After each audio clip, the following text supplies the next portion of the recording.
How's it going, everyone? Welcome to week one of our engineering programming course.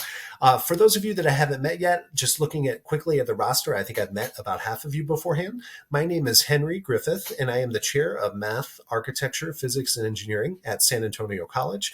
In addition, I have a faculty appointment at UTSA in the Department of Electrical and Computer Engineering. I wanted to start off by just thanking you, as I mentioned in the email this morning, for your patience as we worked out the logistics of how this course would run. For those of you that are familiar with my background, you probably know that in March, I started as a full-time faculty member at San Antonio College, and just this January, I transitioned into the chair role. And like most institutions of higher education, there are limits on how many courses a chair can actually teach. So when I was picking which of the four engineering courses that were running this semester that I would teach, I chose to stick with the intro courses, mainly because of the momentum that we've built in our enrollment growth since I started last March.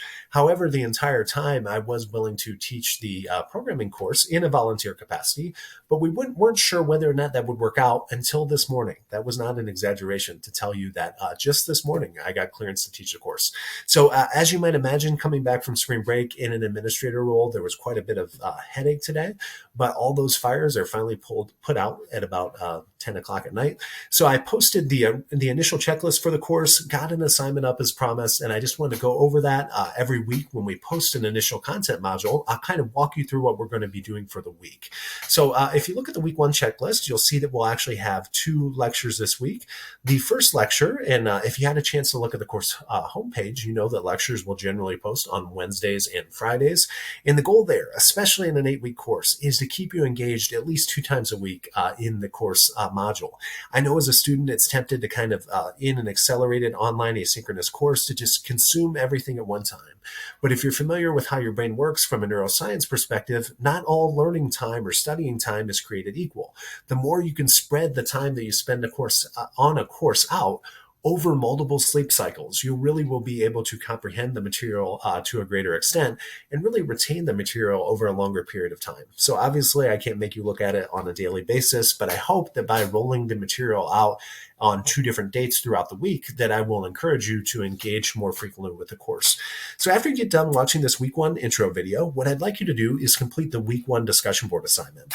And it is kind of one of those boring intro assignments, but I tried to be flexible and not necessarily make you reply to anyone to receive credit. And really what I care the most about is not necessarily just to know your name and your background, which college within Alamo you're going to, and your major, but I want to know where you think that you will be using programming to do in your daily life as an engineer. And we'll look at that discussion board assignment in a minute. The second thing that I would like you to do before you kind of begin the 2 lectures for this week, which we'll post on Wednesday and Friday, are to register for a MATLAB account and actually access the MATLAB online platform. And instructions for that are provided in a PowerPoint file that is in the course module now. We'll look at that in a minute. We'll have 2 lectures this week. The first will actually look at what computing means from an engineering perspective. And in the second lecture, we'll kind of introduce the MATLAB application and programming language with more of a focus on the actual application.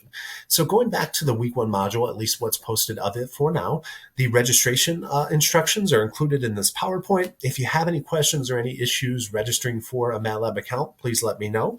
Again, the one thing I want to be clear is you don't need to buy anything. As long as you register as shown in those instructions using your student.alamo.edu address, your license is already paid for by the Alamo colleges.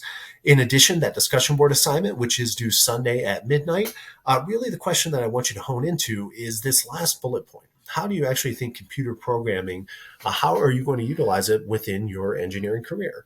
So maybe you want to be an electrical engineer and you want to work in digital signal processing and you want to capture information from a bunch of different sensors and you want to extract information from it somehow or some way. Maybe it's through deterministic signal processing techniques like filtering or Fourier transforms, or maybe it's through some advanced type of artificial intelligence signal processing algorithm. Maybe you're going to be a mechanical engineer and you're going to be working with large data sets. And what you really want to do is be able to program and automate the intake of those data and the cleaning of the data, or generation of visualization. So really just based upon what you will be doing from an engineering discipline point of view, how do you think programming is really used in the day-to-day life of those engineers? And I would argue with you that programming certainly has a place in the life of all engineers and really all trained professionals now, in my opinion. And with that, if you kind of want to get some inspiration for how programming will influence your career as an engineer a few years from now, one thing I wanted to invite you to do is actually attend the NVIDIA. So you might have heard the name NVIDIA beforehand. Their predominant business model is that they are a manufacturer of graphical processing unit or GPU cards that are integrated within PCs. But in addition, they have a lot of different business verticals as well, including a recent expansion into what they call the omniverse or virtual reality.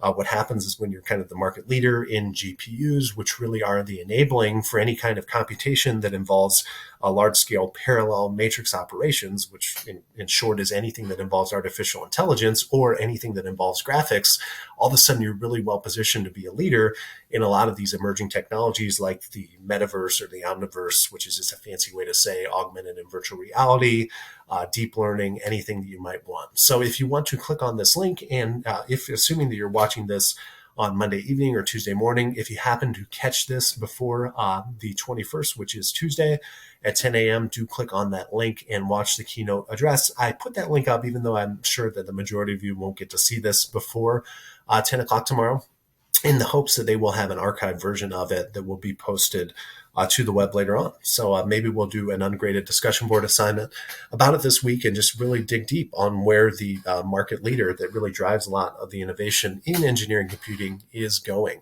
So again, thank you for your patience. Hope you have a wonderful week, and I will see you all on Wednesday when I post the first lecture. Take care.